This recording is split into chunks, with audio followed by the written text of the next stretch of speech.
the backstage pass, turning every shot to razzmatazz. Leather lipstick, studs and spikes. He made immortals out of late night nights. Step inside, leave the ego at the door. Strike a pose, he's seen it all before. Hands up high, fists unlocked. Everybody shouting, let's get rocked. Mark Weiss, shooting all night. Mark Weiss, living in the spotlight. From the strip to the Jersey Shore, he's the one they're all posing for. When you see it, you'll believe it. Every photo makes you feel it. Mark Weiss, Mark Weiss. He ain't got a shotgun by the bed, just a loaded camera instead. Ready to fire when the band strikes gold. Freezing fire in a frame so bold. No need for a hotel key. Crash on the couch at the studio scene.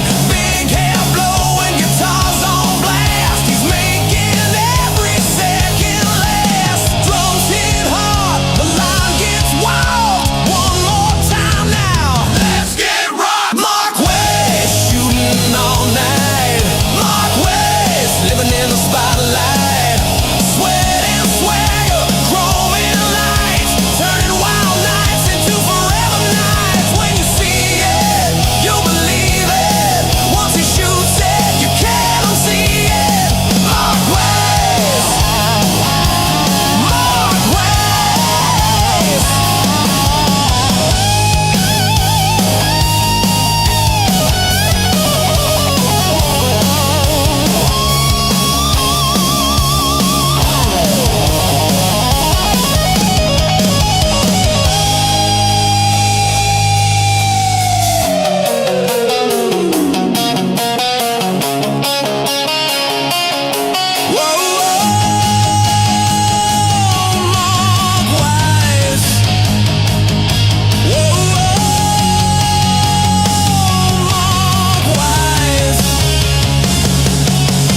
King of the clique, that's right, Mark Weiss. Mark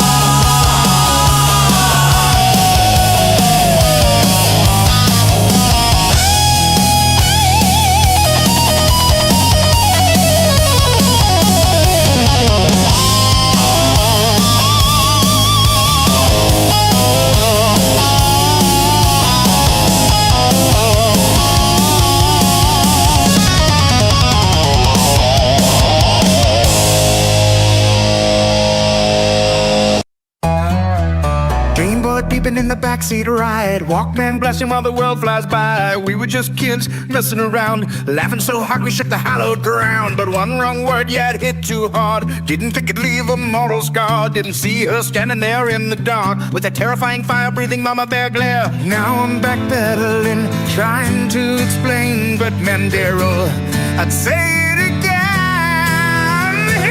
I called you trash face, didn't mean no harm.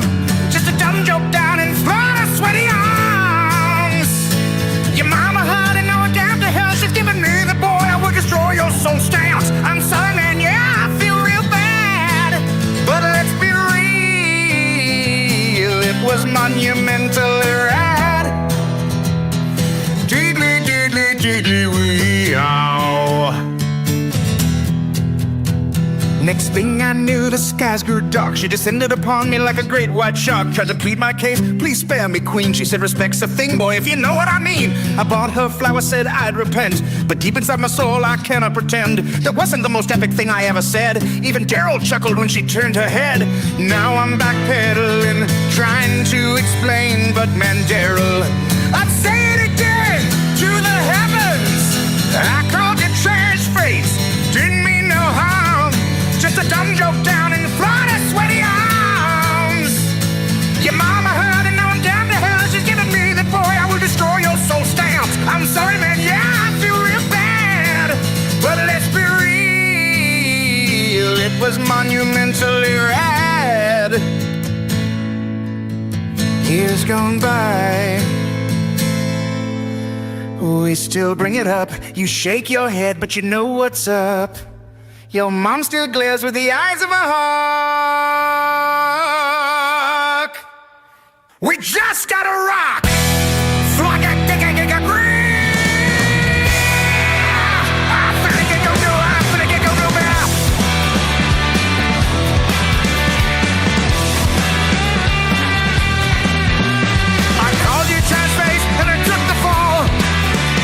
But man, we both know that was the greatest joke of all. Trash face! Trash face! Trash face! Darrell, your face is literally garbage. I love you, man.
Chasing that shot with a grin on his face. Oh, Mark Weiss, shoot it all night. Living fast in the spotlight. Big hair blowing, guitars on fire. He's the king of the glam empire. Click, click, bang, let the legends pose. He made immortals out of rock and roll.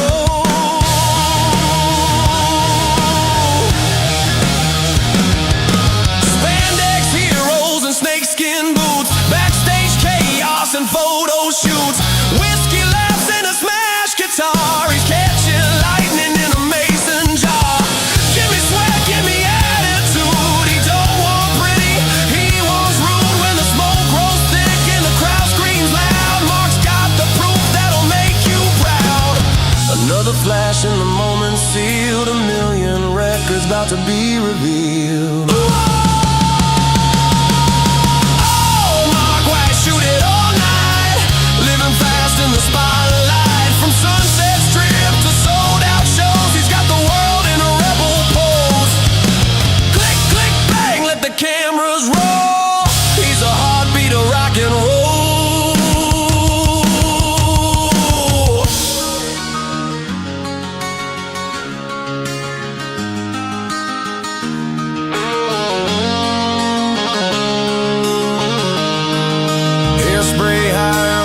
Cut deep, no time for rest, no time for sleep. While bands fall out and trends move on, Mark keeps rocking till the break of dawn. If glam had a hall of fame, every photo would spell his name.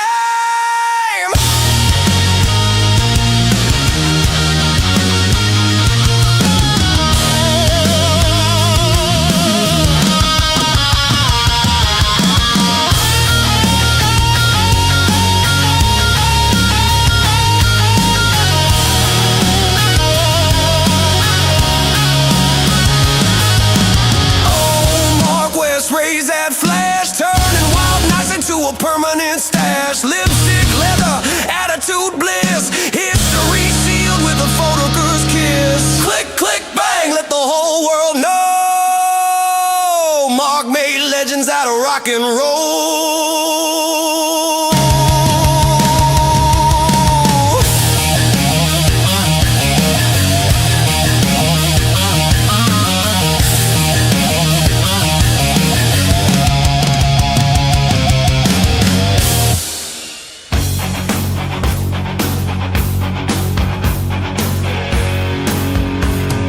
Legends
You are watching E&D Live.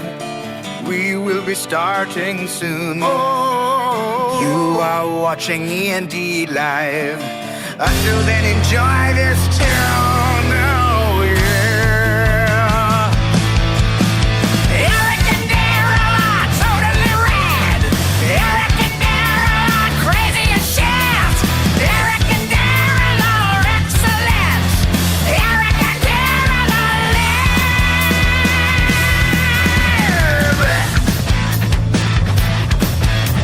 Larry might show up, giving us a little more. One thing is for sure, he won't close his closet door. Eric and Darrell are totally rad. Eric and Darrell are crazy as shit. Eric and Darrell are excellent. Eric and Darrell are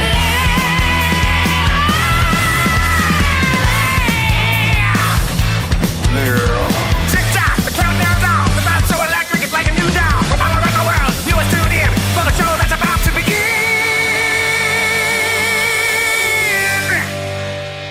Eric and Darrell are totally rad. Eric and Darrell are crazy as shit. Eric and Darrell are excellent. Eric and Darrell are live.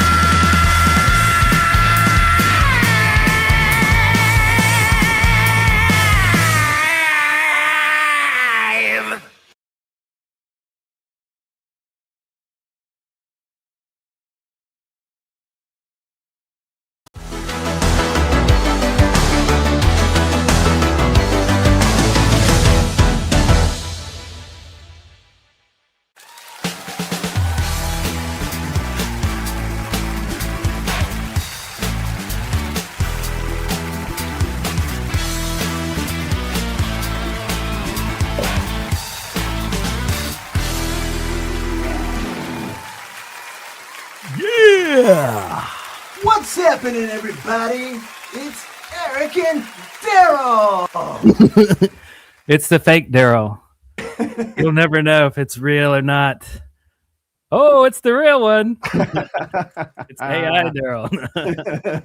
What's up, everybody? Hey. Ready for this? Oh, okay. Oh, wow. What is that? It's psychedelia in a can. Ooh, that's super fancy. Ooh, it's the 60s all over again. It's just a hazy beer. It's a locally brewed thing. I don't even know what the brewery is. But they're local. Loco. Nice. So here we are. All right. We're here in Month February. number 2 of 2026. That's right. So as usual, we're sticking to our schedule of every last Saturday of the month. of every month. So, and we're just, kind of chilling and yelling and all the other things that we do. And we were talking to our friend Mark Weiss and decided, wouldn't you like to hang out with us, talk about your current big project that's going on right now, and just chill and ill and all those other things that people do. Yeah. And so here we are, Saturday night. We got a couple hours. Come hang out. Of course, we do an hour of this, and then we do our intermission, and then we have another hour after that. Sometimes we just keep going, and y'all have to just tell us to stop. Is that how this works? And so Is that the format? that is the format. I've never been able to really put my finger on exactly what the format is. You like on average we'll go about 3.5 hours. But one time we did 8 hours or 10. No joke. Available if you're so inclined. Yeah. Next time you have a free 8 hours on your hands, Right. just go back and watch that Yeah. thrilling episode. So hang out with us all night long. Normally I would give you like the table of contents, like what we have planned for tonight, but let's just get Mark on and we'll go from there. All right. Bada bing! morning, Mark Weiss, ladies and gentlemen. It is Mark Weiss in the house. Hey, how's it going, guys? Going How pretty you good. doing? Thanks Excellent. for having me on. Yeah, last time it was a bunch of months ago when we started that Kickstarter campaign, and thank you very much. It was very successful, and we're here to talk about some, the outcome. That was last summer, wasn't it? Yeah, it Yeah. was. Yeah, October or something like that, or it was after. Was it after the Aussie show that I did? oh yeah, that's right. think- So, I yeah, think you it were talking was, about yeah. So it must have Oh, been yeah. probably. I say it's like August or close to September. Okay. Yeah. Pushing And me we to made fall. we made the goal, and we made the 2 magazines, and you've been showing it, which thank you. It's the Rocked with the Aussie issue, Yeah. 104 pages. Thank you very much. And Rocked magazine, David Lee Roth, with the centerfold, all designed by my beautiful girlfriend Mikkel Pellicone, creative designer, director. So And yeah, it's so crazy, like looking at this, and I'm just like, it's so legit. I'm just like, how does she know how to design a magazine?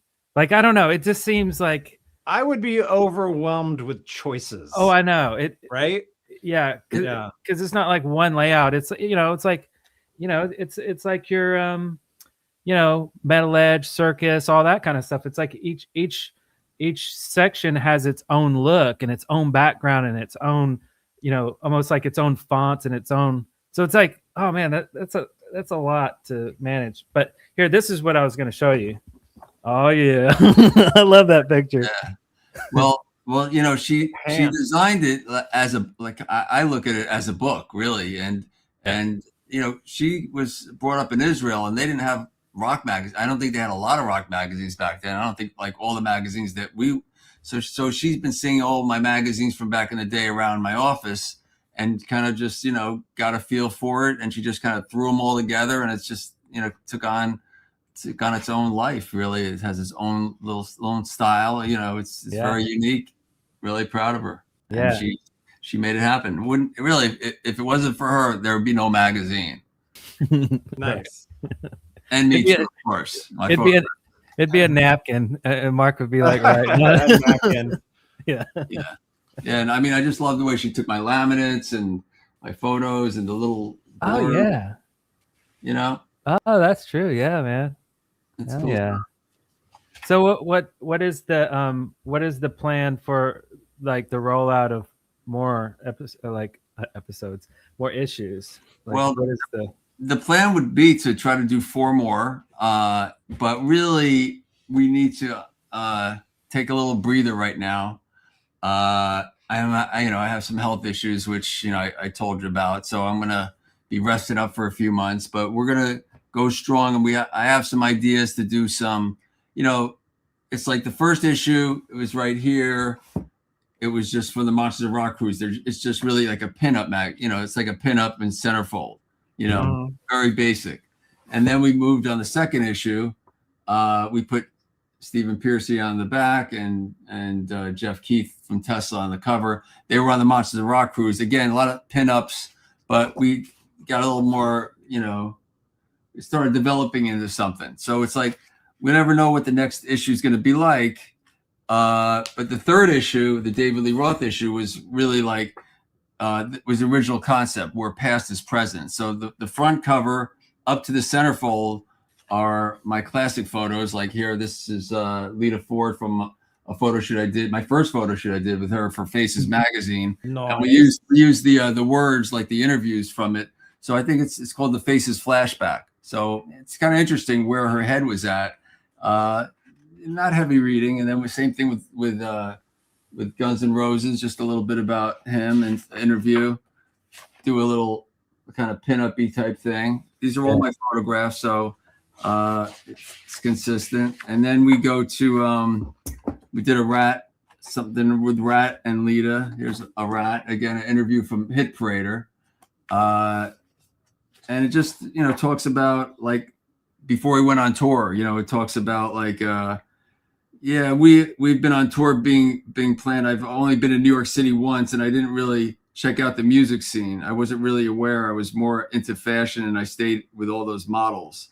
But we can't wait to get out there on the road. So this is before I even went to New York City, you know, for the first time. And then after the centerfold and the back cover is the present. So this is when I shot David Lee Roth at M3, his first like kind of comeback out of retirement kind of gig.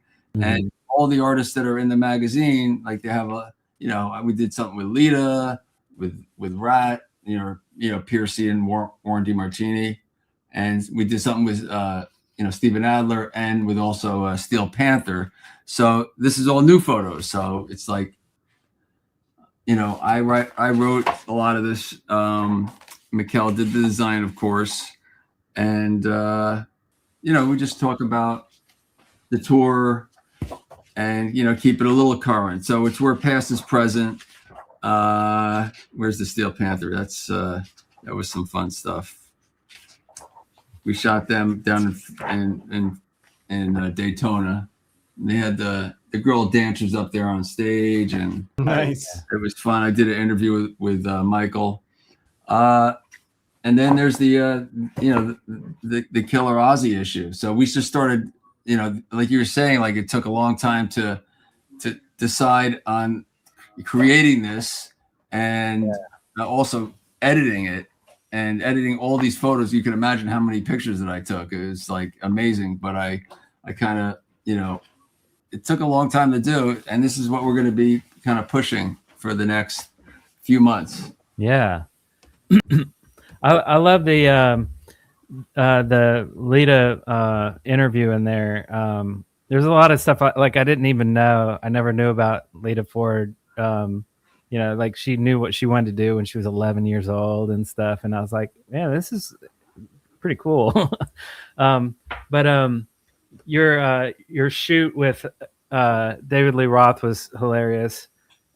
He was up on stage. Yeah, wasn't that the concert where he's like, Oh, he called me out. yeah. Let's Yeah. play that clip. We have a little clip of you. We actually have a little clip of that. Yeah, of funny you stuff. shooting him, and anyway, it's funny. Check it out. Check it out.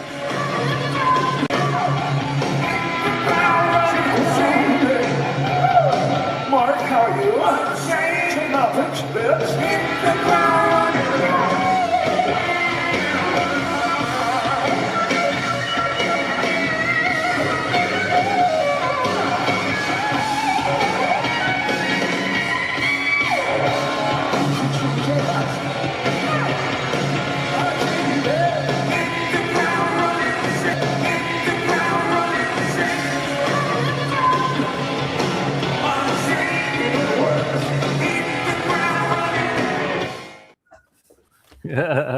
Funny stuff, huh? I'm his bitch. My picture, bitch. It was cool because like I wanted to shoot the whole show, and I have literally, it's been 30 years since I've reached out and shot them, maybe even longer. And so I reached out to their management and I said, I'm going to be at the M3 show. Can you ask David if I can shoot his full show? Because they were doing restrictions, only 3 songs for the photographers. And I told him my history. I sent him some pictures from back in the day because, you know, I've been shooting him since 1979. And I shot every tour, and I even worked for them on a few, on, you know, different occasions. He hired me to shoot some photos at my studio. So we had a relationship, but, you know, it's been 30 years. So the day of the day before the show, I got a message from his assistant saying that, you know, David wants you to shoot the whole show for him. So I'm like, great. And they said, but he wants you to use his camera. I'm like, what do you mean? He goes, well, not his camera, his lens. He likes this certain lens. Oh. He goes, do you have a, I forget what it was, a 25 to 35, something. And I'm like, I got something close. And he's like, well, David wants you to use his lens. And I had a Canon, so I could just stick it on. And I said, this is pretty cool. I'm shooting with David Lee Roth's lens at his request. So it sounds like the brown M&Ms kind of thing, you know, like, Yeah. So I figured I would do it, and they loved the pictures. Everything went great. I sent him for approval. He said, use whatever you want, Mark. And that's what was on the cover and inside. So that was a fun night. So Look at DLR being a good guy. yeah. So like what? I mean, what is up with the lens? Like, I mean, he wants a very like consistent look, I guess. I didn't get it. I didn't, and that was it. I wanted to talk to him about that and see him before the show, and he's like, "No, he's just his first show. You know, maybe after the show, you know, you can say hi." And I was like, "All right." So the first time we actually conversed was when he, you know, the other photographers cleared out, and I was there by myself. And then he kind of like called me out, and that's when he said, "You know, hey Mark, take my picture, bitch." You know, and I'm like, "Wow, okay, now it's." Like back to the old times. It felt good, you know? Yeah. So what is he like normally? Like, what's his energy like? Just normal, like just you guys are just by yourselves, no audience, just talking. Is he like wild or? Well, nobody talks except David. You know, Yeah. You know, Right. he's a storyteller. You know, and Makes sense. then the stories just you got to follow him really close, or you're gonna lose him. So. And even if you pay attention, it's still a little, you know, rambly, but it's funny. Right. All right, hey, I'm saying goodbye to this is my good friend Danny.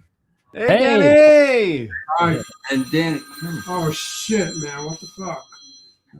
It's okay. Hey, I wanted to say thanks to Evan in the chat room. He dropped a 5 bone there and said, "Mark, I love what you're doing. I miss the days when magazines mattered more. Let's normalize them again." Thanks, Evan. Well, that's what we're doing. You can go to rockmag.com now and get your copies. But anyway, Danny, you all know this cover, Slippery When Wet, that I did? Oh, yeah. Oh, yeah. Well, this one behind it, Danny was responsible for getting the certain person that was in it. He's going to tell the story right now. I love it. I'll set it up a little bit. So I'm taking pictures of the band with it's like a car wash scene. It's after they switched it from Wanted Dead or Alive to Slippery When Wet. And the idea was to shoot the band in front of by the beach, by where John had an apartment. And I think it was Bradley Beach. And we had all the cars and the guys' girlfriends. And the girls were pretty and the girlfriends were pretty, but they weren't endowed. You know, they were petite, to say it nicely. Yeah. So the band wanted someone that was a little more voluptuous. So I said, Danny, can you go find? It was right across from the beach. Can you go there and try to get me a girl that's a little more filled out the shirt a little bit? And we had the shirts like cut up and all that. And so you take it from there, Dan. So it was me and Tico decided to go scout, I guess. Well, he asked for volunteer. He asked for I said, does anyone want to go with Danny? Anybody want to go find some babes? And Tico was like, I'll go. Yeah, so Tico wanted to get out of there, so he went along with me. And I didn't even know him all that well, but so I know he picked out a couple of girls that I thought were just maybe not, I don't know, whatever, but not as full. Yeah, the approach wasn't going to be good. So then we walked around and I saw these 2 girls. They were both with their boyfriends, and one was doing the sun lotion on, and I said, "Whoa." She was just perfect, and but they're with the boyfriends, and they were like ways into the beach. So I went up to the beach lady in the chair. She's checking all the tickets and the beach badges, and I said to her, I just want to go say something to those people over there. I need to just talk to them for like a second. I'm not going to be on the beach long. Yeah, sorry about that, man. So anyway, I walk over there. Tico's waiting for me on the boardwalk. And so I just approached them and I said, listen, we're my friend, he's doing a shoot with Bon Jovi and the band. They're up the street a little bit, and we're looking for some models that may want to be in the shoot. And they're like, what? Are you kidding? And I said, no. You see that guy over there on the boardwalk? I pointed like nonchalantly over there. And that's Tico, the drummer. Okay. And they go, oh my God. So they recognized them. Yeah. Oh, so that's cool. So, you know, of course, they left the boyfriends there. And I said, yeah, meet us over there like in about 10, 15 minutes. All right. So I left. I said, Tico, they're coming, those two girls. The girl that was with her was also really hot. She was the brunette. Right. Remember? She was in the shot too. I think. Yeah, she was in the shot too. She was great. But we put Angela like front and center, like right in the middle there. So we take off. We go back to the location where Mark is. Everybody's sitting around waiting and stuff. And I go there and I said, Mark says, what did you come up with? We've got these two girls. There's one girl, she looks amazing. They're on the way over. And I'm thinking, okay. And I'm thinking, are they really coming though? Bigger than shit. They see them walking onto the set. John Bon Jovi was on the balcony at the time, and they go, whoa. And that was it. And then we put the shirt on. So I did the shot, but that wasn't going to be the cover. And then like a week later, she came up to my studio, and I kind of recreated like this the shower scene that they did over in Vancouver at the strip clubs, where they put them against plexi and they soap them up and they spray them off. So we kind of so that was the cover. Okay. Until the PMRC came and they nixed it after they printed like 500,000 copies. And that's when John came up to my studio and just said, you have a black plastic bag? And he just wrote Slippery When Wet. And then that was the cover. And that's I love this because like I have my own little memory of that. Larry was always into alternate covers and, hey, did you hear that this album was released earlier with a different cover and you can't find it anywhere? And he would always try to track every single one down. And he finally got a copy of that. And I remember he called me over to his house and we were looking at her, we're like, oh my God, she's so hot. Yeah. And then all these years later, your birthday party, Mark, walk into your office and there's the shirt. You've got it on a mannequin in your office. Yeah. I was like, oh my God, there it is. Rock history right there. Yeah. That's so cool. I saved everything. That's awesome. I like how you had to prove to him too. It's like, no, look, Tico's over there. I'm not just some creep. I'm not just hitting on you. Yeah, that was kind of weird. But we got through it. My job was done. Yeah. Anyway, Mark, I got all right. I'll see you later, Dan. Guys, it's great meeting you guys. And thanks for coming on and tell us the story, man. That was great. Hell yeah. I'm not a good storyteller, but that's it. Hey, you are though. Yeah. Thanks, Danny. Appearance here. Wait, we have a special appearance. Oh, who's this? She's a rescue from a stray dog from Brooklyn. Just rescued her a few weeks ago. Oh, right? What's her hair? What's her name? See, man. It's a good man right here. Hell yeah. He is. Guys, take care. Thank you. You too. Yeah. Close the door. Don't let it hit you in the ass. I got you. Both of them, please. Nice. Danny has left the building. All right. So you say you guys have been friends like forever. Oh, too. yeah. We're like Eric and so, Darrell. Like that's so your Darrell. This is how things happen. How you meet people, and you just never know. I was 17, 18, and I was looking for a job, and there was this union job. I got like $30 an hour or something, but they only had me on for 29 days. And the 30th day, they fired me. They used people like for the 30 days, and then they decide whether they want to keep you or not. And so I had this job, and what we did was we had these metal lids, and Danny used to be on top of this big machinery. So it was like he'd be like 30 feet tall, like Oz, and he would be pressing this button, and these metal lids would come down, and I would like be on the bottom, and I'd have to stack them. And you wear the gloves, and it was like tedious work. And so a lot of times like they would like back up and split yourself, and that's how I met Danny. I got fired after 30 days. Didn't see him for a year. Next thing you know, I see him in the same town driving a Corvette. I'm like, Mark. I'm like, yeah. And he's like, what's happening? And I just told him at that point I was like starting to work for Circus, and he got in some kind of car accident and got insurance money, so he bought a Corvette. we became fast friends, and we moved in. My first time I moved out of my parents' house, we had a place together on a farm, and we used to goof around, kind of like what you guys did. You know, we did a lot of goofy and silly things. You know, doing air guitar and making little videos and whatnot.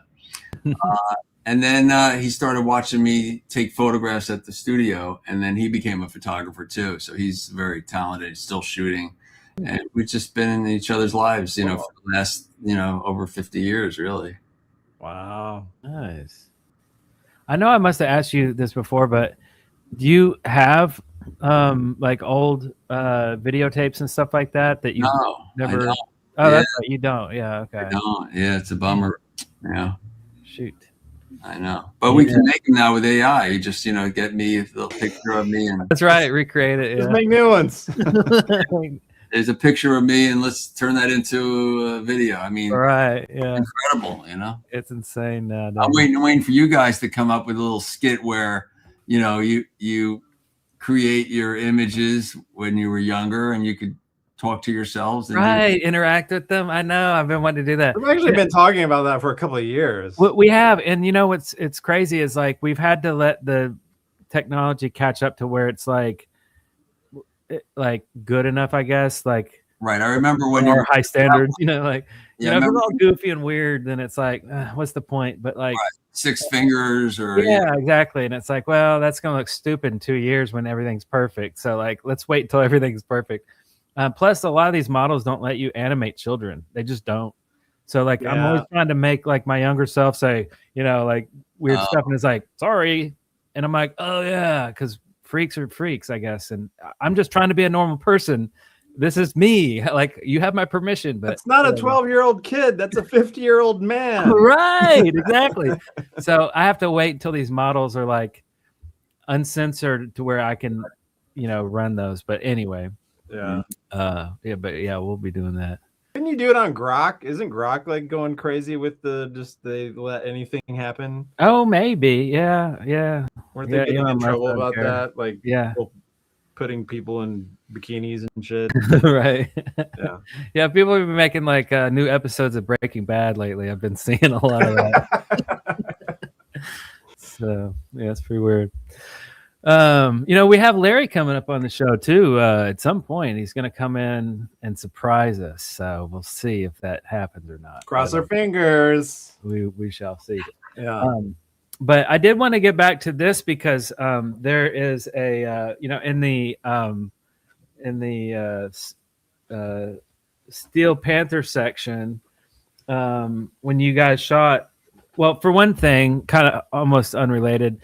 He came to Huntsville like not too long ago, and I was like, "Oh man, I want to go," but like, it's a weeknight. You know, I'm working and this and that. And I can't really like do it. But I was like, I wanted to just stop by and say hi, but I can't really do that. You know, it's like, hey, you know, just to say hi, catch up, whatever.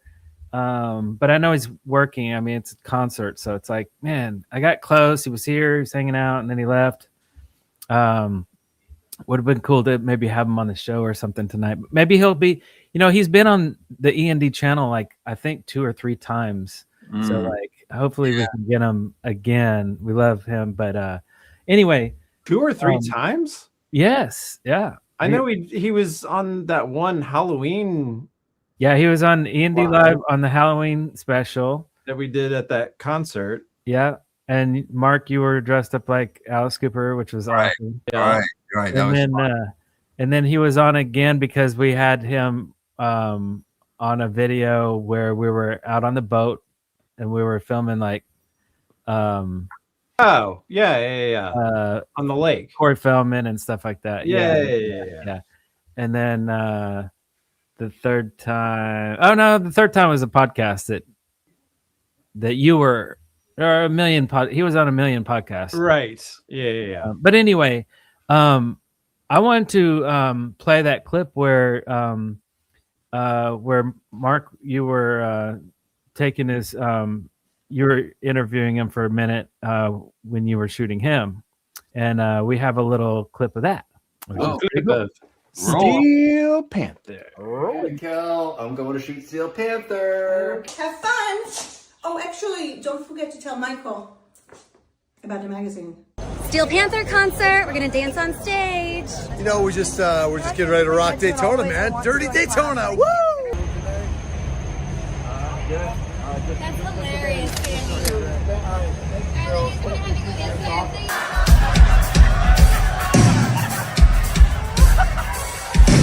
Dirty Daytona, we're back!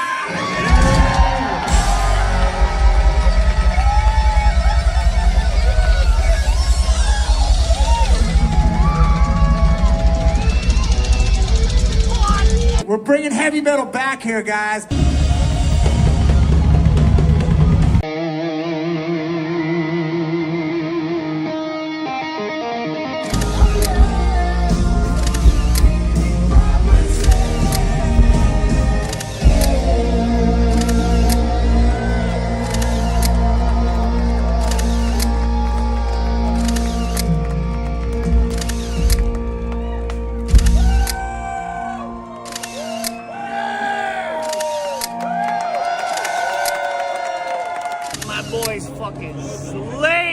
The show was amazing as always. I've been seeing these guys since '09. They just keep getting better and better.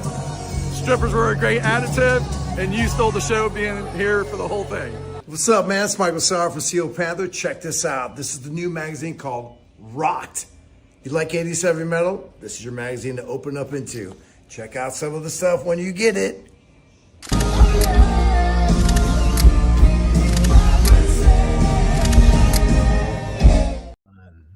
Nah. Excellent. That was in Daytona. They played, it was a packed house. I mean, these guys, they really pack it in. They pack it in more than some of the. They're a hoot. They're just fun guys to hang out with. Yeah. Yeah, and they put on a hell of a show. Oh man, it's insane. And if you're wondering how, here's one of the questions that I asked Michael. I said, "You've added dancers to the live show. How did that start?" And Michael said, "We put out a post on Instagram inviting dancers, $69 a night, and they get to hang out backstage and perform with us. Pretty fun gig. The first time we did it, and I'm singing and no one's even looking at me. I was like, this is weird. Usually it's me, Satchel, and Styx getting the attention, but now the focus is on the dancers. Daytona was nuts. One dancer was probably 55 and outperformed everyone. She did the splits, hit her head on the floor, and popped back up like nothing ever happened. Total pro. We would bring girls on stage from the crowd. It's crazy fast. You can't explain it. You gotta go to a Steel Panther show." So, a little interview that I did. Yeah, they're just a fun band. Well, we know that, you hung out with them, you worked with them. Yeah, they're insane. Yeah. Awesome. Freaking smacked her head and got back up. We also have a section that Mikel thought of. It's called Rock Your Brain. It's like all these little, teasers, these little, what's in this picture that's not in that picture. And, who am I? And we talk, it's like fill in the missing word from a lyric. So, fun stuff. So cool. Trying to bring it back, the magazine. We have our editorial, and it's a rock magazine. So go to rockmag.com and get your copy now. That's right. And your shirts. Yeah, we have shirts. Nice. Hell yeah, man. We haven't looked at the Aussie episode. I always call them episodes. It's so weird. This is how your brain works. It is, yeah. Oh yeah, I didn't show you that. So this is. I don't have this. I don't have this issue. That's the opener right there. What a show this was. It's Ozzy was had to sit on his throne, but he looked like he was running all over the stage. Like his attitude and it's just amazing. You know, it's just so sad that 2 weeks later he passed, and you would think he would go on tour after this, and he might even have thought it, and other people probably did too. But yeah, so in this issue, you know, I talk a little bit about my past with them, which is, you know, started from back in 1981 when I did my first photo shoot with Ozzy for this cover of Circus. It was the pink tutu. I don't know if anyone. Oh yeah. And also, I have a picture of me and young Zachary there when I introduced him to Ozzy, and that was when we went to the first audition in LA. So I put that in there. I tell a little story, and then this was from the museum in Birmingham, where Sharon picked 2 of my photographs to go along with a lot of his. The museum was all his gold records and is like, you know, the awards, you know, everything all around. There was like maybe 3 photographs, and 2 of them were mine, of my first photograph I shot live of him. So that was up there. And Birmingham, UK, not Alabama. Oh yeah, that's right. And what's cool about that is after the show, and after Ozzy passed, sadly, the museum went into an extension of time, you know, because people wanted to go see it and they wanted to leave it open. So they requested that I submit some of my photographs, the museum did, to Sharon, and have her pick one if she liked it to be an addition to the show. And she picked one, and actually this is the shot that they picked for the museum. It's nice. That's great. So this is the first time I shot him live, which was at the Capitol Theater in New Jersey. What year was that? 1981. And this is his last moment on stage, actually, of his performance. It's like it revolved, so he had to wait, you know, to turn around. So that was when he was playing with Black Sabbath, and his last, interaction with the audience. Nice. Wow. And it's in a museum, and rumor has it that museum might be traveling around the world. I just found that out the other day. Oh, that's awesome. So hopefully that's true. But yeah, it's got the super groups in here, all the bands. You got, let's see. Let me show you some of the spreads. This is when he first came out on stage. It came up from the ground, and it was daylight, so it was not that bright. And then it got a little dark, and he started getting a little Ozzy-ish. Yeah. And there's Zach and Adam and Mike, and Tommy. And this is when he was like, literally, I thought he was going to come right out of the seat, but he was strapped down. I mean, he was so strapped him down like his doctor did, so he wouldn't. Yeah, they knew. Like, if we don't strap him down, he's gonna get up and. Yeah, that's a great one. And then there's Sabbath photos after that. So it's jam packed with photographs. And here's the Metallica photo. It's like their final little bow. Yeah. I just stuck to the stage. It was a long show. It was like over 9 hours, I believe. Jeez. And the stage kept turning, and I just had to, be there the whole time. I mean, I couldn't go backstage, which, take some backstage photos. I just had to stay in the front, or I'd miss some of the show. And my job just to capture what was happening on stage. To me, that was more important than that was going on backstage. So I kind of just stayed there and just, because 5 minutes, there was another band, 5 minutes. And as the bands went on, like the first bands like Anthrax and Hailstorm, Rival Sons, they would play for like 15 minutes, like 2 songs, 3 songs. And then as they got into, Slayer, and then the other bands, that started being a little longer sets, like 30 minutes. And then Pantera did 40. Guns might have done close to 45 minutes to an hour. And then Metallica, and then Ozzy did, I think, 5 songs, and then Sabbath did 4 songs. So it was a long day. I was there, and I knew I had my hands full on the editing. And I really, after he passed, I mean, first of all, that night I stayed up all night to get him approved for Sharon to so I could post on social media and to give to Live Nation. Yeah. So it took me all night, and I sent them to Sharon, but then they were exhausted to approve them, and then for that week they were just like off the radar. In limbo. So I was like, I had all these photos and I edited them all night, but I couldn't do anything with them. And I wanted to, like, I was doing my Kickstarter campaign, and I wanted to promote the Kickstarter because the Ozzy was going to be one of the issues. And I just had to wait for them to get approved to use them to tie in the Kickstarter. These are some of the photos we're going to use. And then the sad news came down that he was going to, that he passed. And before he passed, he did a signing, maybe I think like 2 weeks after or a week after. And someone that I knew bought a gallery print to have signed at there. And I gave him my magazine, and I asked him to try to get Ozzy to hold it and to take a photo. So that's where that photo came in.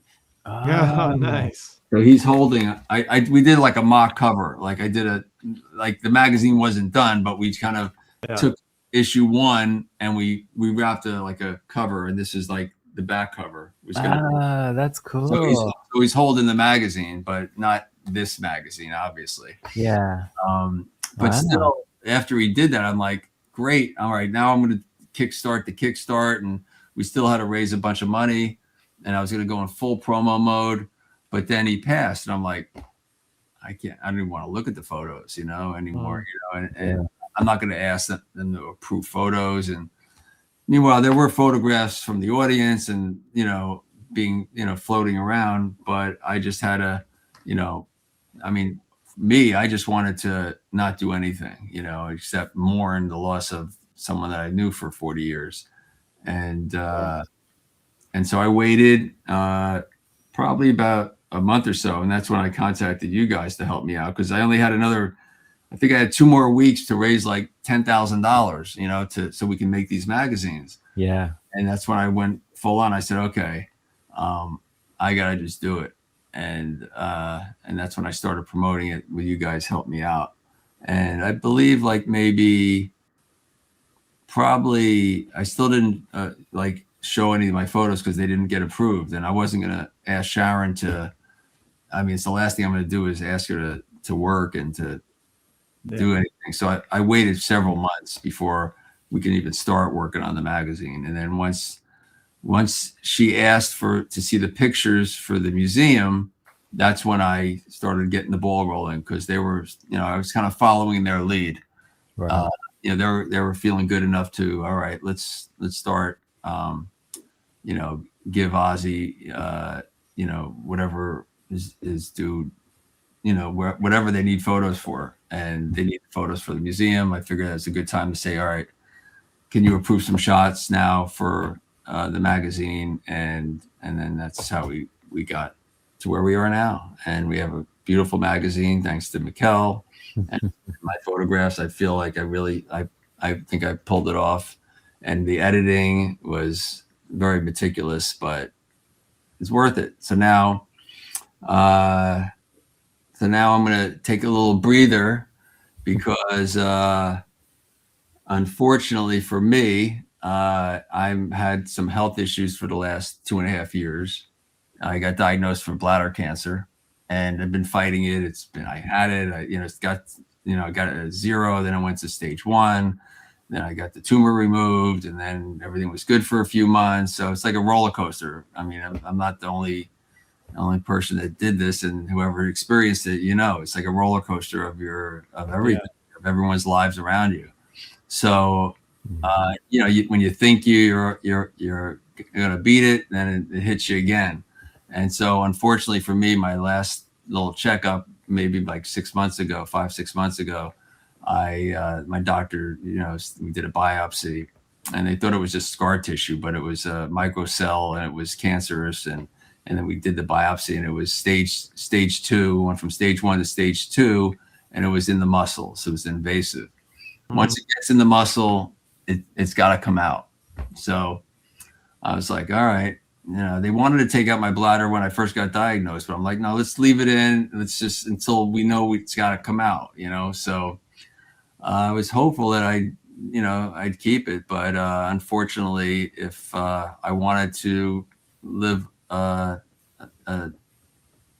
my life expectancy, hopefully, Yeah. take out the bladder and just deal with whatever I have to deal with. So tomorrow I am going to the hospital, and Monday I'm having my surgery, and I have this magazine and the magazines to kind of get me through it a little bit, because I haven't started promoting this. This is like the first time I'm really promoting it. I did a podcast a couple of weeks ago, and I'm going to start. I just got our little commercial approved, and that's going to be circulating, which I gave you that one, the one with the Keith Roth from Sirius XM and the Dictators. My good friend, he did the narration, so we're going to start pushing that out. And while I'm recovering, I'll see people purchase the magazines, and if they want to write to me, I'll have plenty of time, and I'll be welcoming their thoughts and what they think of it, and try to get the magazine business back and running again. Yeah. Absolutely. Yeah. Well, we love you, Mark, and we're rooting for you, and get through your surgery, and we'll see you on the other side of it. And here's to all the success you deserve for the magazine. Oh yeah. Cheers to that. Let's check out the promo. How about that? Yeah, let's roll that promo you're talking about. Let's do that. This is Rocked Magazine, Back to the Beginning special issue. On July 5th, 2025, heavy metal history was made in Birmingham, England, as Black Sabbath and the Prince of Darkness threw the most monumental goodbye party, captured through the lens of legendary rock photographer Mark Weiss. One historic night, hosted by Jason Momoa, with more than 70 musicians on stage honoring the band that created heavy metal. Rock Magazine brings you there with more than 100 pages of never-before-seen photographs. The only magazine that documented it all, from live performances, rehearsals, sound check, and backstage moments. 45,000 fans in the audience and over 5 million streaming worldwide. Experience it as if you were in the front row. This is Rock Magazine, where past is present. Get your copy today at rockmag.com. Get rocked.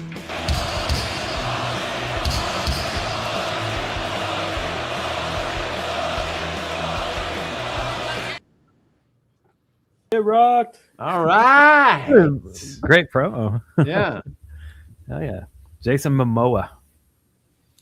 Yeah, he was cool. I mean, he went up, and during the Pantera show, he went on stage, gave Phil like a fist, and then he dove into the audience and started doing the started moshing with the audience, like What? Yeah, 30 feet in. He's like, hey. And then when Black Sabbath came on, he came back to where I was shooting and all the film guys were, and he had two phones, one was on Tony and one was on Ozzy. He was just filming. He was like this. Wow. It was cool. He had a few drinks. It was fun. So like, dude is everywhere. Like how many shots did you take at Ozzy's show? Like during that 9 hours? I mean, did you keep having to slip SD cards in there? Like how what was that like? The cards are pretty good now. You can put like a lot of information in there. So I didn't really have to switch that much. I mean, okay. I work with 3 cameras, so I'm always has something going on. Is that because like you don't want to have to switch lenses real quick? Yeah. Like, I usually have a wide angle, a zoom, and a kind of in between. And I just like to. I have one in the middle, one on each arm, and I like to feel it and see it and swing them around like I'm a gunslinger. Yeah, it's fun. And it was, when Ozzy came on, I had to stay focused on him. At one point, I wanted to get to the other side because I wanted to get, Zach too and the other guys, and not just get the one angle of Ozzy. So, for like 35 seconds, I had to come off this riser, run around, and go on the other riser just to get something different. But, you never know what you're going to miss doing that, especially it's only 4 or 5 songs. But I feel when you look at the magazine, I really feel that I nailed it, and I'm really proud of the pictures that I took and edited them down. I mean, the cream of the crop. Yeah.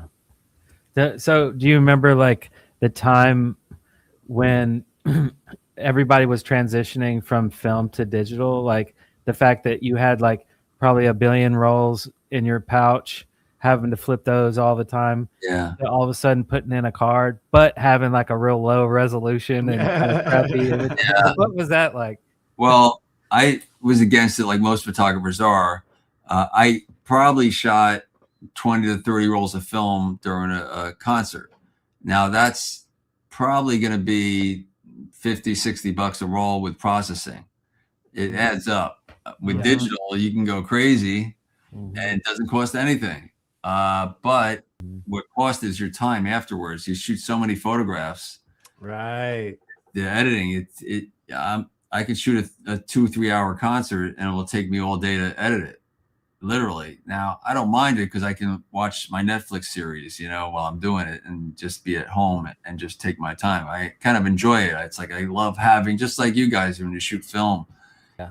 It's hard to do it, or it's not hard, but you get it. But once you got it, then you can just like relax and go, oh. So were you selective about when you pushed the shutter button when you had film? Like you were like that, no, that right there. But now you're just like click, fuck it, click. I was always like click. Even I ran out of film pretty quick. Yeah. Okay. Okay. But not as much as you can with digital. I mean, I couldn't shoot like that, but I kept my fingers pretty heavy. With film, you have to wait for the right lighting. With digital, you just switch the ISO and all of a sudden you have 6400. Sure. And then it's real bright, and then you go down to 400. With film, you put 3200 film. Whatever stock you got in there, you're stuck with it. And if doesn't work without lighting, or you have another camera for that, but it's just, and you know what you got. With the digital, you get to peek at it and it's going, all right. Yeah. So. Yeah, I mean, I love digital now, but when it first came out, I was working for a German magazine called Bravo, and they were a weekly magazine, and I used to have to develop the film, rush it, and then get it on a parcel, go through customs, and they would get it. And it was a weekly magazine, and it was just a real hassle. Yeah. Once the digital came out, and it was like you said, it was low res in the beginning, but they got it instantly. And you could email that shit. Yeah. Yeah. So that's how I was kind of forced to get into it, luckily, because I worked for this big German magazine that got me a lot of access, and they needed the photos. So you have to do what you got to do. From the chat, B Jammin RMFT, didn't Mark shoot Stay Hungry cover for Twisted Sister? I did, absolutely. That was one of my first covers. It actually was my first cover was here. I'm going to show it to you. Hold on a second. Oh yeah. He keeps everything, folks. Yeah, he does. at an arm's length. Yeah. Well, this one I just did like an in-store at Music Matters in St. Augustine about a month ago. Oh yeah. They had a record store with all albums, and as soon as I go in there, I'm like leaning against the records, and I'm like, oh, that's my first album I ever did. It was my cover. Are you ready for this, guys? Yeah.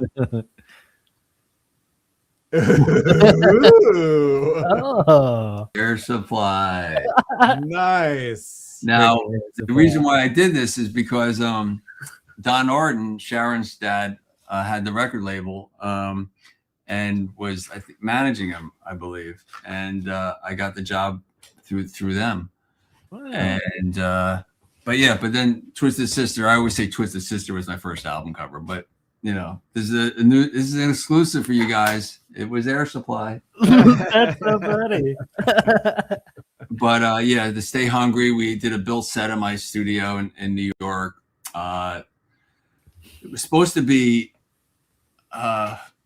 5 guys with makeup on one side, and then the other 5 guys without makeup around the table, which was ended up being the back cover. And we were going to superimpose them, no Photoshop, so they would have to do it some mask it. I don't know how they would have done it, but they had their way to do it, and it really didn't work. You know, it was just I had this built room. It should have been a little bit bigger, but the budget wasn't for a bigger room, and I thought it would work, but the guys were just lined up on the side, and D really wasn't being animated like I see him on stage. And it's the first time I seen him live, but I never met him. And he was very calm about the whole thing. He was just like kind of like all the guys I made him look as good as they could. And whenever I tried to get a little energy out of him, no one would do anything. And D didn't either. And I was surprised, but I'm like, all right, it's their album cover. This is how they want to look. This is it. I'll get the best I can. And after everyone left, it was like maybe, I don't know, it could have been 18 hours, 20 hours. It was like 3 a.m. We were done because we did shots without makeup, different backgrounds. We had like a brick wall we made, and I had different backgrounds. And at the end, I said, all right, I guess we got it. Does anyone want to stay around for some individuals? And everyone's like, oh, we're going. We'll see you. I mean, and D's like, yeah, I'll stick around. Like, okay, cool. So everyone left. He wanted to make sure everyone left, and they all left. And I said, okay, it's me and you. Let's go for it. And he's just, kind of standing there and just kind of not being too aggressive at first. I'm like, come on, give me a little something more than that. He's tired. I'm like, come on, D, you can do it. And then I take the bone that nobody touched because it was like smelly, rotten bone that was in the middle of the table. I take the smelly bone and I threw it at him, and he caught it, and he's like, oh my fucking God. He started taking the bone, and he started banging the wall with it and making animal noises and got into the and the last photo from that 36 frames was the magic shot. Wow. I mean, there was other shots that were good that would have made the cover, but that one was it. The last photo, because you get 36 frames on a roll of film. And that was the 36th frame from the last row. And then I just turned everything in, and I didn't know anything about band politics, or I just did my job. Here's the photo shoot. I did it, and they ended up using that photo, and the band was like, it almost broke up the band. I found out, years later, because it was supposed to be a band photo, but D was trying to give the guys, oh, we got a, whoa.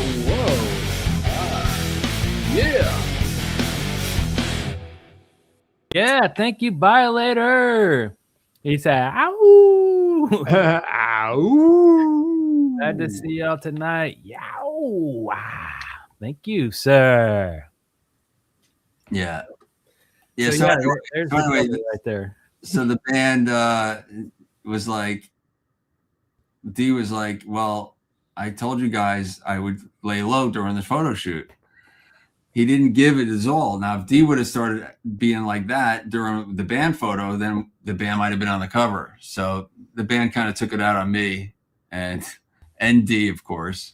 But the record company said this is the image that we feel is going to help sell the band, and the rest is history. It was very striking, eye-catching, and I got a lot of jobs out of that. I mean, I ended up doing The Last Command after that, and Under Lock and Key by Dokken, and eventually Cinderella, Night Songs, which you guys, Epic. Yep. Yeah, we talked about that. And The Slippery When Wet, of course, and many more. So it was a game changer for me, from doing magazine covers to album covers. That's what you want to do, because the album covers are still around. You're driving in your car, you're listening to Sirius radio.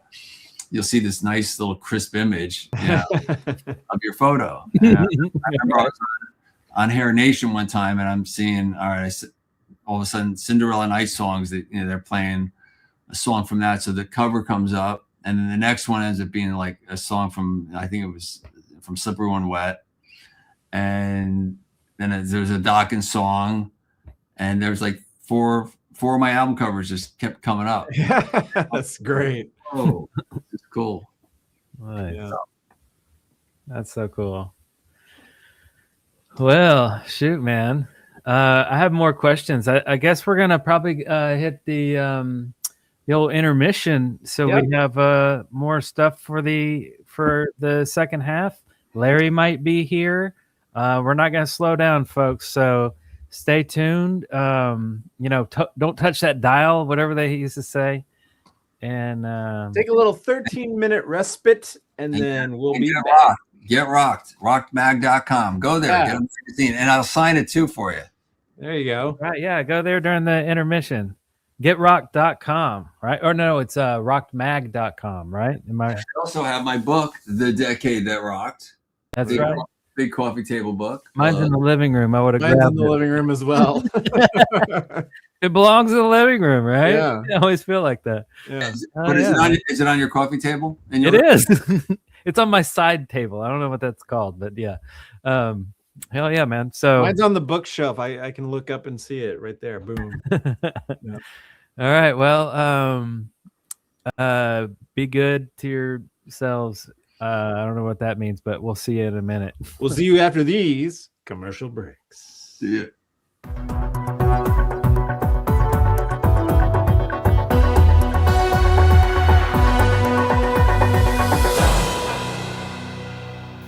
Who's got steaming egg McMuffin in the morning? McDonald's and you. And golden hash brown. McDonald's and you.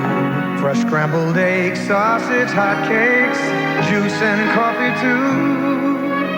Who's got sparkling style? Stay a while or drive on through. Who's got breakfast served hot, fast and friendly for you?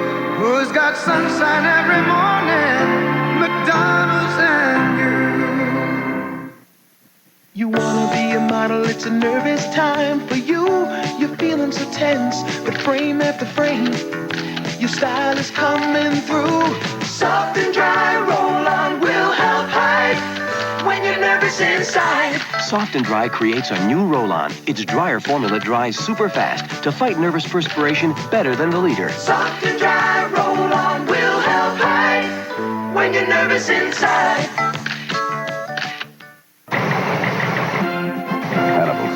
Leader, soldier of fortune. Bosco Baracus, nicknamed B.A., Bad Attitude. Templeton Peck, expert con man. Howling Mad Murdoch, ace pilot, psychopath. Together, they're an unstoppable task force known as the A-Team, masters of evasion and disguise. Hi, how you doing? I ain't stopping for no autograph. They'll take on anything, anywhere. Back in Vietnam, they stayed alive by staying together. Now they're looking for a new kind of danger. Oh, you gotta go with the flow, baby! Hang on, I'm making another run! But when they find themselves trapped by a guerrilla army in a Mexican jungle, escape seems impossible. They got us. You never know. I do. We're almost out of gas.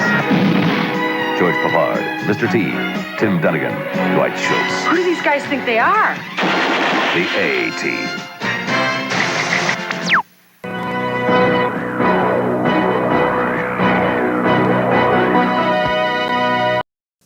If dinner gets a little too attached to your grill, reach for the ultimate cleaning machine, SOS. Nothing cuts the dirt on grills, white walls, or golf clubs faster. SOS, the ultimate cleaning machine. You'll get it. Do it one more time. I got it. Fever. We got it too. Fever. Fever? We got the fever for the flavor of a Pringle. Fever. It's that deep fried taste. Fever. It's that crispy crunch. Fever. Wow, now I've got it. Fever. We got the fever for the flavor of a Pringle. Ford and Lincoln Mercury are turning out some of the best cars built in America. Now, these fine 1983 vehicles are more affordable than ever, with low 11.9% financing, sponsored by Ford Motor Company. 11.9 on today's new cars or light trucks from Ford, Mercury, and Lincoln. From Escort to LTD, from Lynx to Lincoln. Ford has it all. The cars, the quality, and 11.9% financing. And Ford has it now.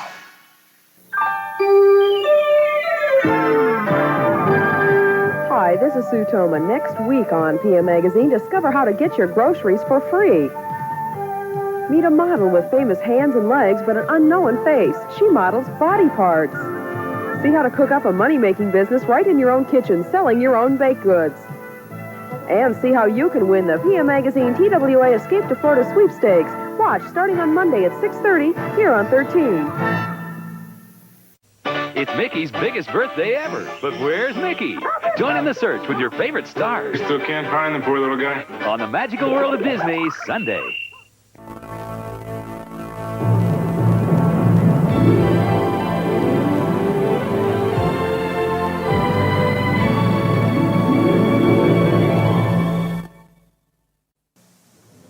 I'm sending the Edwards a card to thank them for the dinner and to thank Elizabeth for loaning me a dress. After you spilled wine on me, and her tablecloth, and her rug, and her poodle, Snowflake. And to promise her that you won't try any more magic tricks in their house. Please forgive us, Elaine and Abracadabra. A night to remember deserves a card from Hallmark, the place to go when you care enough to send the very best.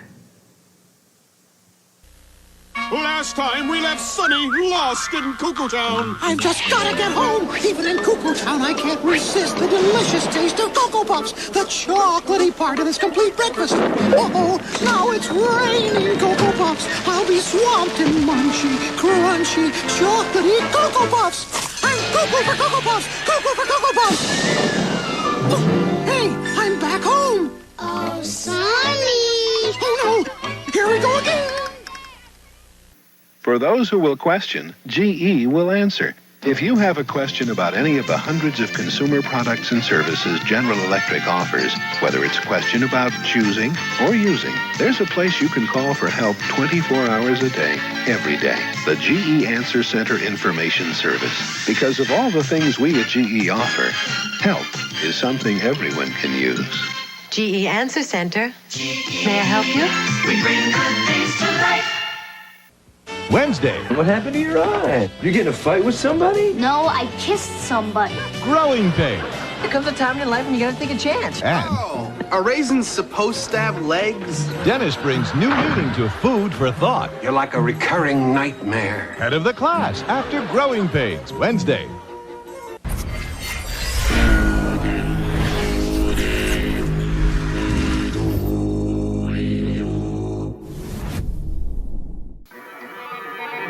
Mattel Electronics would like to... Mr. Television, how come all you ever talk about are sports games? Sorry? Intellivision now has games like the arcade. I know. Rock and Chase. Absolutely. Tron Deadly Bits.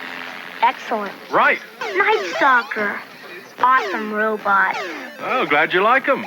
Sorry, I can't hang around here. I'm going home to play my Intellivision. Who was that kid? Experience the best-selling two-seat sports car in America. Experience the performance of the 1983 Mazda RX-7. Experience the stability of anti-sway bars front and rear. 0 to 50 in 6.3 seconds and efficient aerodynamics. RX-7, one of the world's great driving experiences. And one of the world's great sports car values. The more you look, the more you like the Mazda experience. Whatever your shopping needs, Madison Square has it. Got a sweet tooth? Satisfy it at the Great American Chocolate Chip Company, the world's most delicious cookies. World Bazaar carries an amazing collection of the finest brass, silk flowers, baskets, and wicker furniture, all at an affordable price. Indulge yourself at Flowerama, a place for people who consider fresh flowers and plants a daily necessity. Lose your keys? Call on Madison Square Key for 24-hour locksmith service. And remember, no matter what you're shopping for, it's Madison Square, the only name you need to know. Thursday, Dad's having a midlife crisis. Count Daddy's gray hairs. How about I count the black ones? And on a different world, Dwayne plays in a dream game with some basketball legends. Then on Cheers, Woody elopes, throwing caution out the window. And on Grand, Norris becomes a wild animal trainer. He seems to heal pretty well. You'll be surprised. I'm Eric and Darrell, and you're watching the Eric and Darrell show featuring Eric and Darrell live along with Eric and Darrell.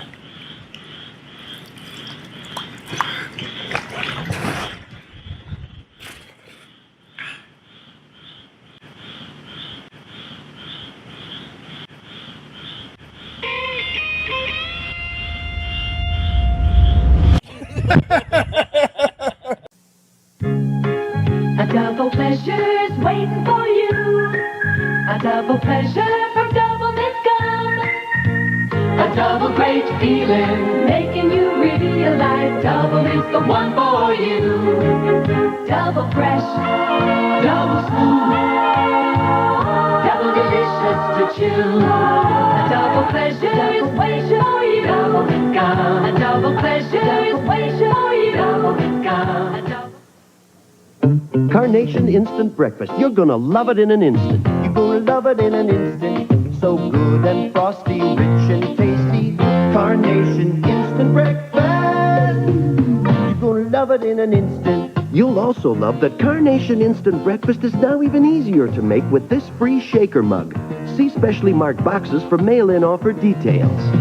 Carnation Instant Breakfast. In regular and no sugar added. You're gonna love it in an instant. My roommate said, "Gee, Shelley, your skin looks really good. It couldn't be because of Dove." I said, "Jen, it must be." We asked women to give up their soap and use Dove for 7 days. I had some dry spots right here. After using Dove for 7 days, they're gone. Dove contains 1/4 moisturizing cream. Its non-soap formula won't dry your face like soap. Everybody wants to look touchable. With Dove, my skin feels wonderful. City News, Mr. Keebler. Can you tell us what your new sandwich cookies look like? No comment. Well, we hear they've got creamy fillings. No comment. Keebler introduces new EL Fudge sandwich cookies. Buttery cookies with creamy fudge. Chocolatey cookies with peanut butter middles. And chocolatey cookies with vanilla cream. We hear they're all delicious. They are? Oh, were you talking to the cookie? The cookie? No comment. New EL Fudge sandwich cookies from Keebler. It's a battle between two of the top teams in the American League as Minnesota takes on the New York Yankees. Or the Los Angeles Dodgers meet St. Louis on ABC's Monday Night Baseball. First time I saw him, he was a dirty-faced little kid wearing a baseball cap. I watched him play baseball in American Legion and all the way through high school. I called the front office and I said, "This kid can really hit. Sign him. He's going to be an all-star." Kid's name was George Brett. I've just seen something else. And let me tell you, don't buy another car until you've seen a Sterling.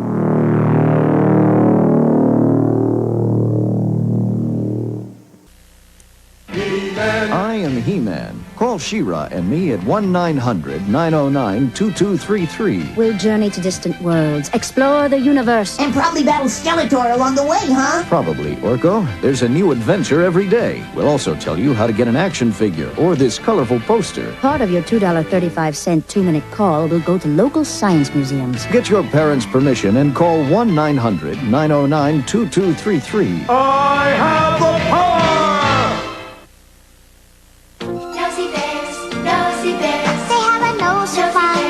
Nosy I give them a squeeze. Nosy bears, nosy bears. And what do I Nosy see? bears have a nose for fun. They love to share the fun with me. Nosy bears. They have a nose for fun. Nosy bears. They have a nose for fun. Nosy bears. And they love to share the fun with me. Each sold separately. Nosy Bears. Why are so many people drinking Diet Coke and seeing Steve Martin and Daryl Hannah's new movie, Roxanne? It's as plain as the nose on your face. Just for the fun of it. Just for the smile of it. Diet Coke. Just for the cool of it. The love of it. The Instead of Diet Coke, just for the style of it. Diet Coke, the number one of it. Just for the fun of it. Roxanne and Diet Coke.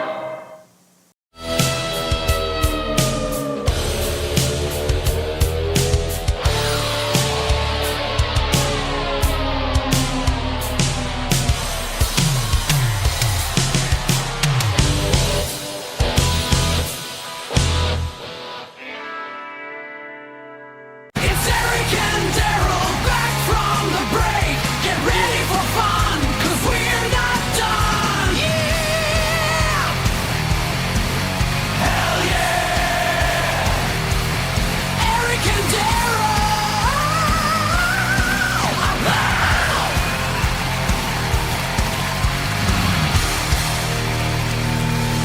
Yeah. We're back, everybody. If you didn't know, then Yes, we are. That is what happened. Anybody interested in calling old He-Man there and 900 numbers? I am. Jeez. Where did he keep that that telephone of his? Was it on the battle tank? What was that thing called? I don't know. Oh, I forget. He probably had like a. Was it in?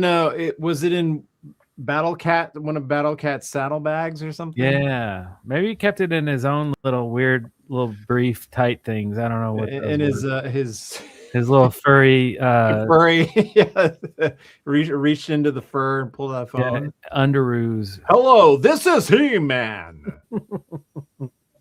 Why does he sound like an announcer? Did you ever call any 900 numbers, Mark? No. Did anybody? I mean, who was calling 900? You did. Oh, I did. I called the Motley Crue 900 number. You're right. On several occasions, I think. I got to listen to a second of Same Old Situation, which isn't that great of a song, but it was like, no, it is is not. Of our upcoming song, man. Here's a little preview. And it's like, yeah, man. It sounds scratchy on the phone. You can barely hear it. You're like, okay. All right, that's $10, you know. Whatever. Oh well. And did your mom know about that? And she did not know. No, she didn't. No, she didn't. Oh well. So, what do we got on the agenda for part 2? What did you think? I put it on you guys. I'm asking the chat room. Hey, chat. Yeah. What do you guys think? Oh, hugs from Spain. Raven89. Hey. Thanks for tuning in from so far away at so late an hour for you. Appreciate it. Yeah. No, Spain, huh? ABC Monday Night Baseball. Nice. Well, we do have some news, some rock news from Dee Snider. We were just talking about Twisted Sister, and so in the last show, the last episode or the last stream that we had, they've been on again, off again. Yeah. We were talking about the Twisted Sister reunion tour. Reunion that was supposed to be imminent. Yeah, it was their 50th anniversary, so that's like pretty crazy. They had a couple of shows lined up overseas in June, July. Well, it all got canceled because of Dee's health. Specifically, it was a degenerative arthritis. But he had this video that he came out with. He's like, listen, guys, I'm not dying. And he was saying, you know, like he's 70. He was like, I can do it, but I just can't do it with that intensity. The intensity that it requires to be Twisted Sister. So he and respectfully, canceled.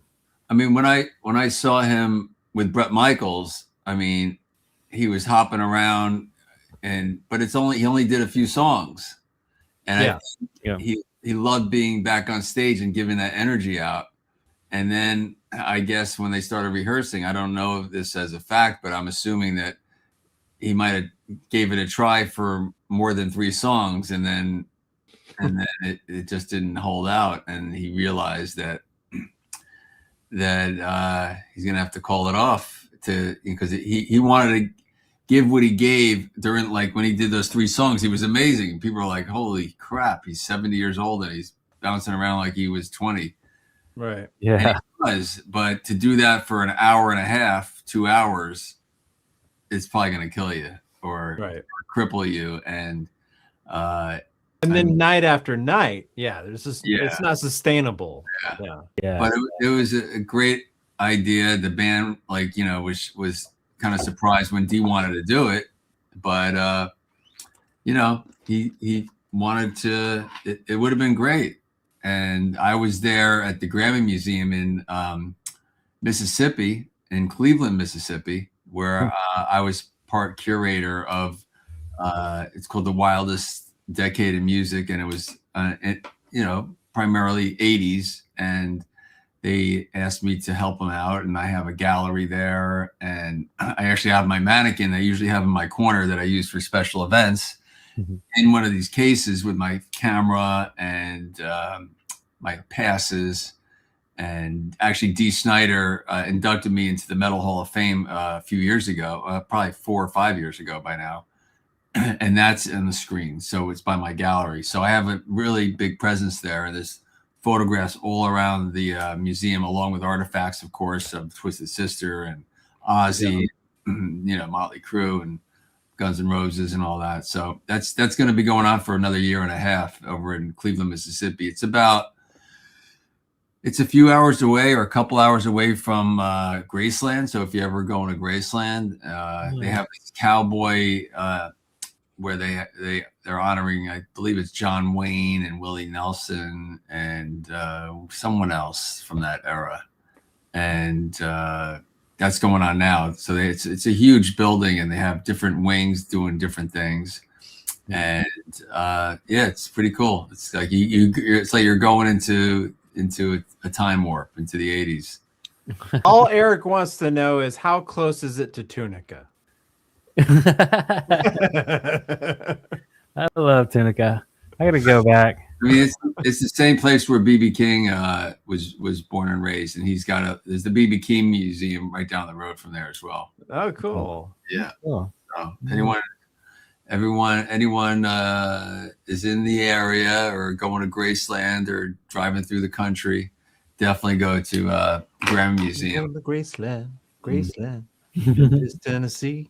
And the band actually on the opening night, I was there with Mikkel, and they did a ribbon cutting, and Alan Hunter was there too, the host. Yeah, Alan. He was hosting him on.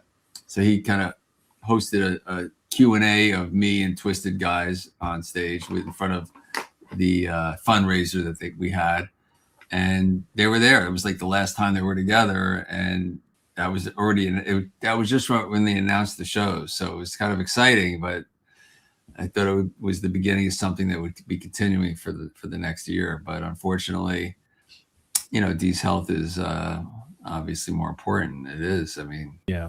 They don't want to mess with that. We're all getting older. Things are starting to break down, and his was not life threatening, but let's face it, if he would have went through with it and he broke his hip or did something, that's when the shit hits the fan, and then it could end up being life threatening. So he made a good choice.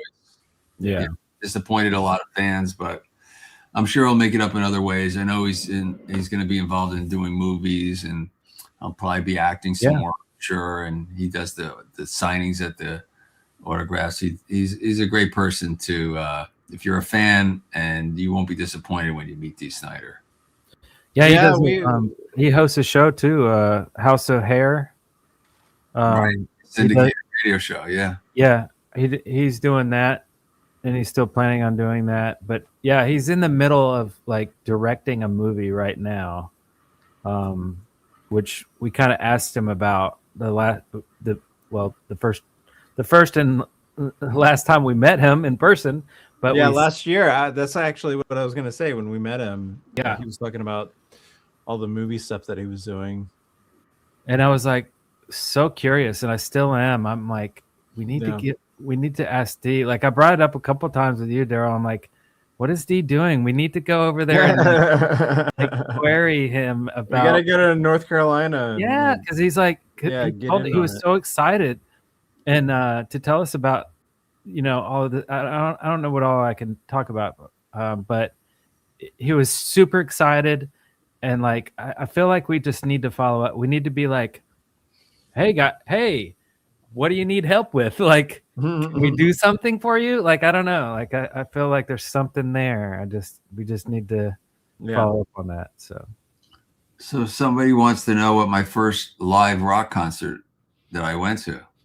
That's a good question. Oh, yeah. Always a great question. It was Air Supply. No, I'm just kidding.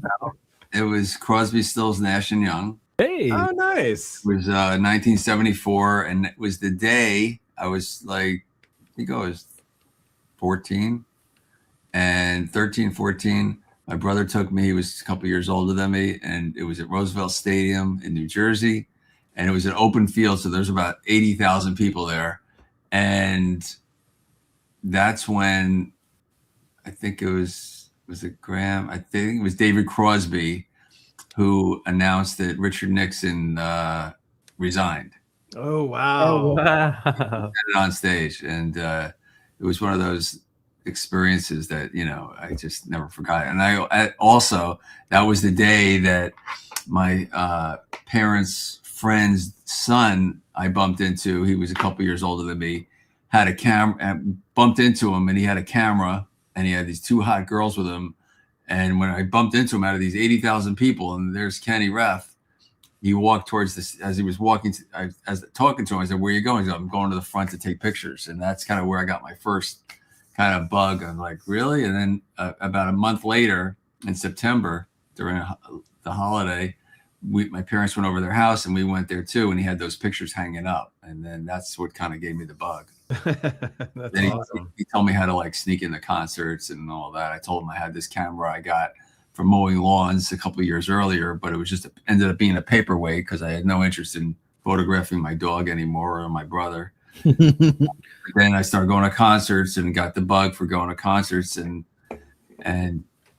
I would sneak my camera in the first night of one of the concerts, and then the next night I would like stand in front of the Madison Square Garden and sell them outside of my high school locker for $1 a piece. So that's what I did that for. Which was illegal.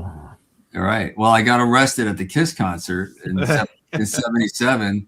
And then the next day I went to Circus Magazine, which was the big magazine. And that's how I actually got my start. I got arrested. And I went to Circus Magazine, I was 17. And within a year, I'm the staff photographer. And then a couple of years after that, I'm shooting covers of the Pink Tutu and on Ozzy. And 40 years later, I'm shooting his last concert, Yeah. Awesome. What was your first concert, Eric? Oh boy, my first concert. Oh shoot, it was probably something in 87 or 88. So dang, I don't know. Like it could have been. It was probably like. I mean, it could have been like Bon Jovi, or Def Leppard, or maybe Aerosmith. Tisk, tisk, sir. How do you not remember? I know. I feel like I really should. It was stoned. It was stoned. What do you mean? Right. I mean, 11 and just high as a kite. Aerosmith, maybe. But yeah, wow. Yeah, I feel like I should really have a definitive answer there, but I don't.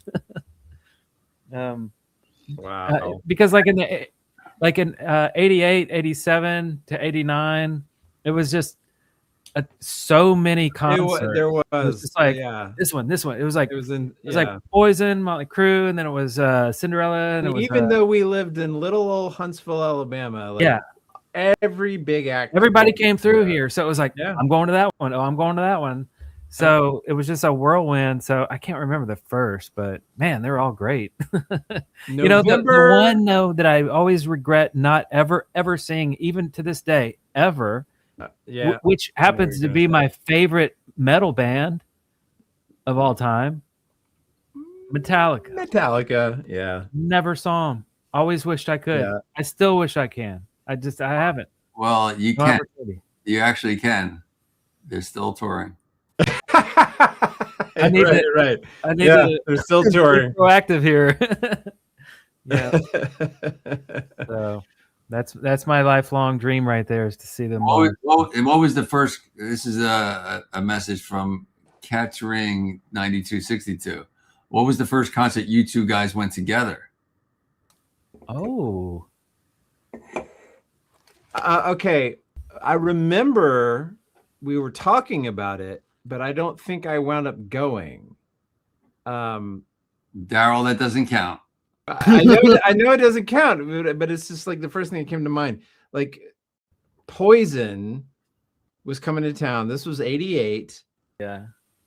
And I remember you and Carol were talking about it, and I was like, "Yeah, let's do it." Yeah. But you didn't go? But I don't think I went. I don't think I could go. I feel like you had to have gone. We went to a handful, I know. But I Patrick, which is another person you'll see on the E&D channel, we went and saw like I have lots of memories of seeing a lot with him. Yeah. Aerosmith for one, for sure. That one was just so amazing. Oh, David Lee Roth was so amazing too, with the surfboard, and then and then later, like the boxing ring that comes down. Yeah. He's on it. Like I don't remember. I think I might have went with him, but man, so many amazing. And hey, what's up? Do you have a call? Oh, he's muted. And I remember like really wanting to see Weird Al for the longest time, and I finally did, like, just a couple of years ago. My first time ever, like at the age of 40 something. But yeah,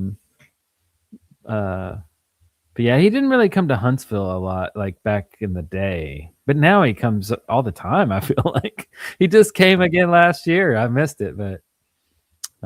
Yeah, it's so weird. Like I don't remember. I know we had to have gone to some concerts together, but I don't remember. Yeah, a specific one. Yeah. Yeah. Guns N' Roses. I remember I saw not White Snake. Not Great White. What am I thinking? It was another white one. White Lion. I saw freaking White Lion. Oh God, White Lion. I think White Lion came with Poison or something. Yeah, they came with it was like 4 different acts. Yeah. Yeah. And Cinderella. Yeah. So I was at that Bon Jovi show. So I think we had to have gone because yeah. Remember like the beginning of the McDonald's video? My mom's like, yeah. You boys got your Bon Jovi tickets. Like, yeah, Mom, we got them. I know Larry and Carol and I went to we were all hanging out outside of the Kiss, and it was hot and shade tour.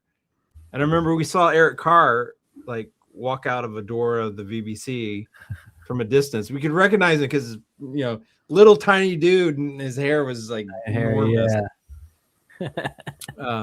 Nice.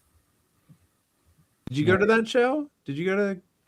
No, I did not. I was not, okay, because I had not seen Kiss until like 2015 or something. Oh, like a long time. Like I missed it all the way until my adult years. Yeah.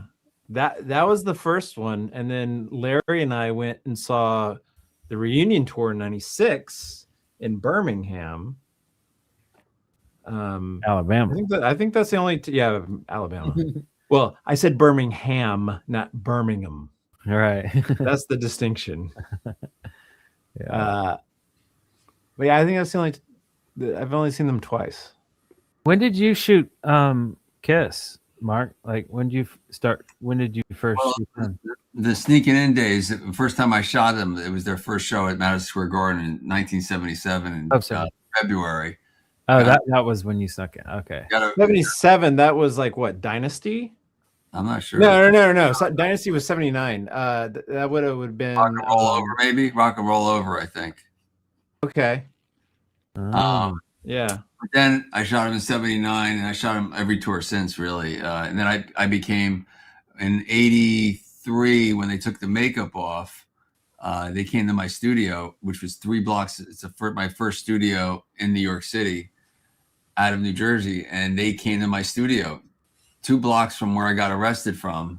They come in to take publicity photos without their makeup, like one of their first shoots. Yeah, so that's a full circle. And then I started working with them. And I shot the last show at the Madison Square Garden too. So I mean, I've been shooting them ever since, like a lot in the 80s. I mean, I was their photographer until on and off for the last 40 years, so we're actually 50 years now. 76 is 50 years. So I've been shooting, almost 50 years. So did you see them without their makeup before they were? One time I did, because Gene and Paul went up to Circus Magazine, and they were just thinking about taking off their makeup, but they didn't publicly show it. So they kind of like put up one of the Circus magazines. I think Stevie Nicks was on the cover, and Paul drew a star on Stevie Nicks, and Gene drew, the bat wings on Gene's face on some other cover, and they kind of like, went like this. I took the photo. That was in the office, and Jerry Rothberg, who was the owner and publisher of the magazine, was there. He went there. He was there to do an interview. So that's like the first time I saw them without makeup. And then they came into my studio like later on that year. Oh, that's cool. Okay. Yeah, and just remain friends. And now Evan, Paul's son, and Gene's son has a band together. Yeah, they just started doing music together now with our friend Jacob Button. Yeah.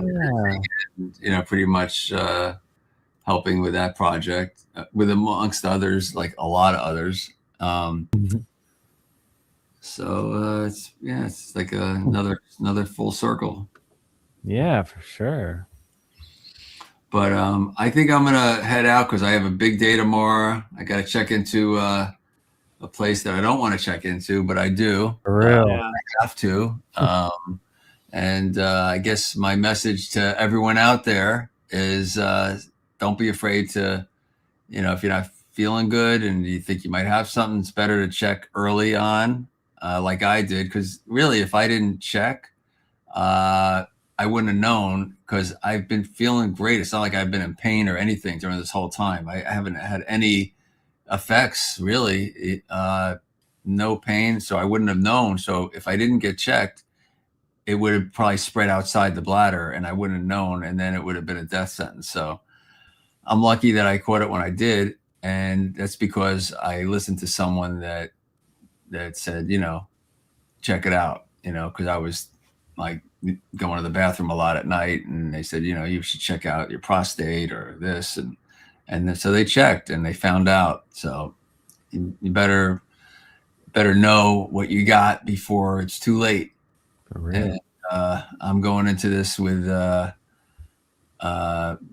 really positive. I mean, it was very nervous in the beginning when you first got diagnosed. Of course, you think you're going to die, but then you learn to deal with it and try to cure it. And then when you follow the instructions with modern technology, it's just amazing. I mean, what's happened with me is I'm getting it's called a neobladder. They make a bladder out of your intestines and they stick it in you, and you got a new bladder. So that's with good results, and you don't know what's going to happen, complications. So on a good day on Monday, I will have a neobladder, And if not, then there's other options for me that aren't as favorable. But listen, as long as I wake up and able to hug my kids and my grandkids and my girlfriend, I'll be happy. I'll be a happy man. And seeing all my friends like you guys and my people that are, wishing me well wishes. I appreciate that. And all you photographers out there and journalists, go to Get Rocked at Rock Mag. Our email address is on the website, rockmag.com. And, I'm looking to, find out who's out there. Cause I mean, I'll be 67. I still love shooting. I still will shoot, but I want to kind of encourage new shooters to pick up a camera or phone, whatever you can do to document, and find a band and write to me. And if you need some help and you want to be part of the street team for rock to help that grow and see where it goes, maybe be part of that. Always looking for video editors to help with social media and journalists. The journalist, the one that wrote everything in here was a fan from the audience at Ozzy, because after the show, I went and started interviewing people because I love talking to fans because they're so enthusiastic. And then you see this range of fans from, 15 to 70 at this concert, and I interview them all. And the last fan that I interviewed was this guy, Joseph Brandon, and he started giving me I said, tell me about today, and he started giving me a really cool review. And I'm like, I said, so what do you do? Or what do are you going to school? He goes, I'm actually going to school for journalism. And I said, well, I got some incredible photos, I think, and we're going to need someone to write something. I was going to do it, but if you want to take it on, I'll edit it and, it'll be your piece. And within like 2 or 3 weeks, he gave me the first draft, and I edited it. And at the end of now we have a magazine with all his words in it. And also I asked my good friend Sherry Foglio, who's a writer for Burn magazine, and interviewed a bunch of people from the show. And I asked her if I can use some of the quotes to, sprinkle along into the magazine. And she agreed. And so her interviews are in there, little quotes.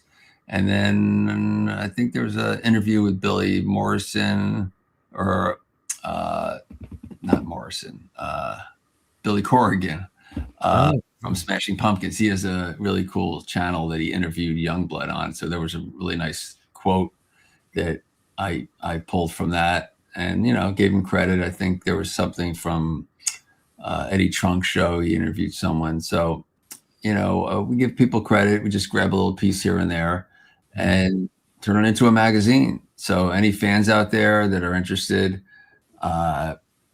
we're just we're trying to figure out a way to monetize so we can keep it going. We might have to do another Kickstarter, maybe not, if we sell enough magazines. So I encourage everyone. They're only $25 and $35 and a little more if they want me to sign it. And so go over to rockmag.com and pick up one of 4 magazines. And like I said, if you're a photographer or journalist or just want to help out, send us a email and we'll reach out to you. And I'll have plenty of time recovering, because I'm not going to be able to do anything for a couple months. So I'll be just sitting in bed watching Netflix shows and getting some emails, and be glad to encourage anyone out there that wants to be a photographer.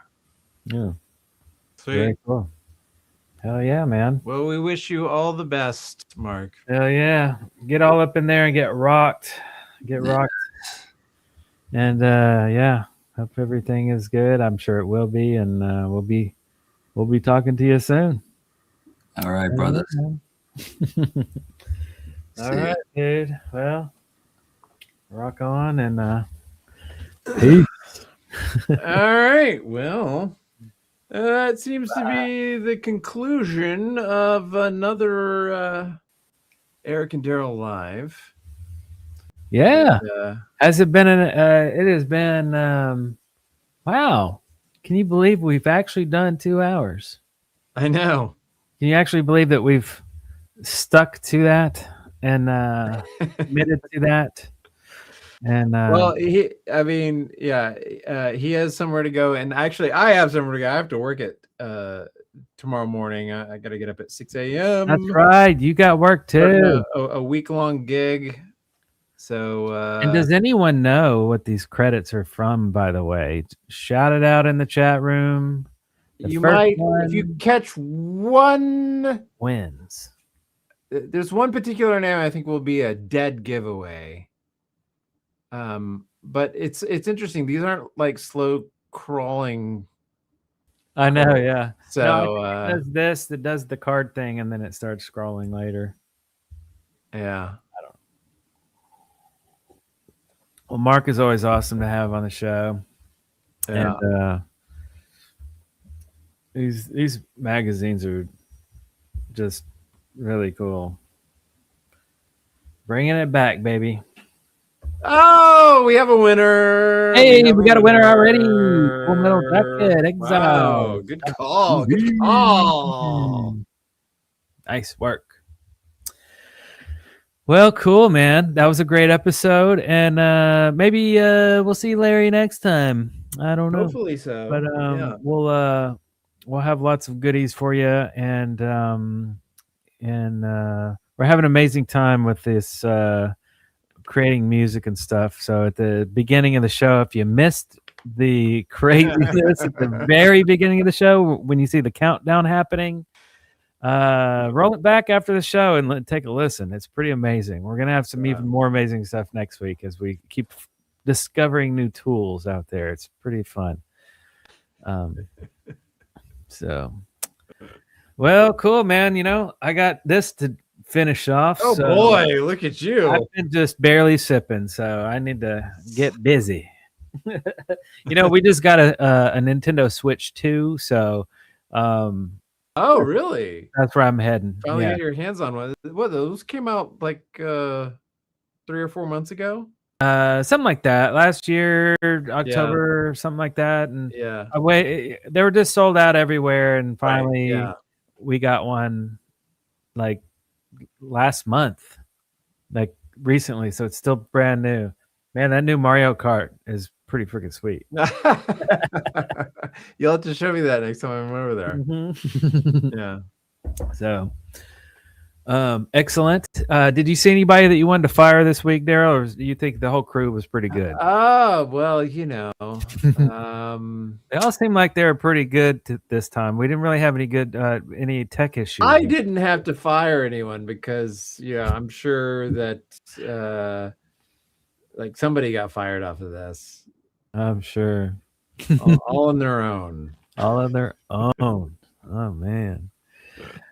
So yeah, next month, the last Saturday of the month. That is the plan, and we'll start the week of. We'll start reminding people, and that's how we'll do it. Yes, sir. That's how we roll. Ma'am. Hey, JBJ Blaze is sharing his friend code. I will add you tonight, sir. Because I have okay. I have no Nintendo friends. You'll be my first. That's great. Nice. The truth is at the bottom of Eric's mug. Eric's mug. Yes, it is. And why is this? It's the last scene just like frozen. Was that the last frame? Oh, I guess so. I was like wondering. I'm like, that's a long time. Yeah, they're really holding on that one. Yeah. Let's just cleared that. All righty then. So we're out of here.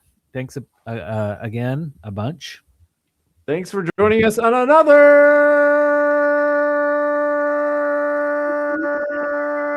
Eric and Darrell Live. See you next month. Bye.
All right, go. I'll start in like this. Here you go. Go. Go. Go. Go. Do it. Do it. Do it.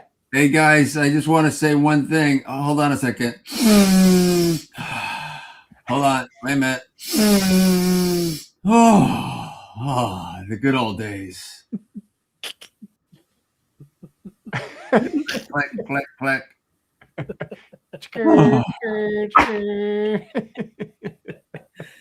Oh boy.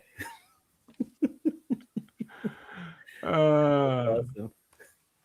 Bye. It's over. Go home.